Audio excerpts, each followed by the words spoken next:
ഇതെന്ത് കൂത്ത്? ഹേയ്, ഇതെന്ത് കൂത്ത്?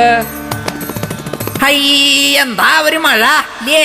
അല്ല, ഇവിടെ ഇപ്പോ എല്ലാം മുങ്ങിപ്പോകുവോ ചാക്യാരേ എന്നത് ഇവിടെ ഒരുത്തൻ ചോദിക്കല്ലേ ഓ. അല്ലേലും ആകെ മുങ്ങിയിരിക്കുകയാണല്ലോ.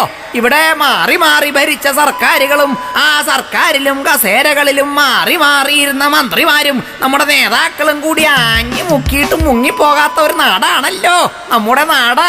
ഹൈ, എന്നിട്ടാണോ ചാക്യാരെ ഒരു പെരുമഴയത്ത് മുല്ലപ്പെരിയാർ ഇപ്പ പൊട്ടും നമ്മളെല്ലാം മുങ്ങിപ്പോകും എന്ന് പറയണത് കേട്ടത് എന്നതേ വേറൊരുത്തൻ.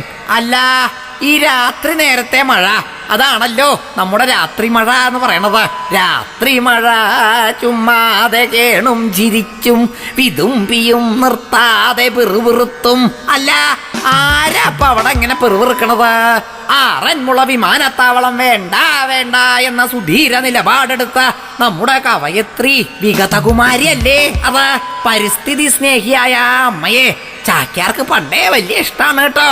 കവയത്രി കഴിഞ്ഞ ദിവസം പറയല്ലേ, പെൺകുട്ടികൾക്ക് കേൾക്കണില്ലേ, പെൺകുട്ടികൾക്ക് അച്ഛനമ്മമാര് മൊബൈൽ ഫോൺ വാങ്ങിക്കൊടുക്കരുത് എന്ന്.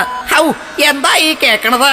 അതെ, പ്രായപൂർത്തിയായിക്കൊണ്ടിരിക്കുന്ന പെൺകുട്ടികൾക്ക് മാതാപിതാക്കൾ മൊബൈൽ ഫോൺ വാങ്ങിക്കൊടുക്കേണ്ട എന്ന് തന്നെയാണ് ചാക്യാരുടെയും അഭിപ്രായം ട്ടോ. അല്ലെങ്കിലും മൊബൈൽ ഫോണിനൊക്കെ ഇപ്പൊ എന്താ വില ഇല്ലേ?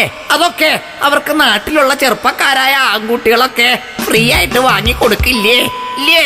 കലികാല വൈഭവം നല്ലാണ്ട് എന്താ പറയാ. ഹേയ്, ഇതെന്ത് കൂത്ത്?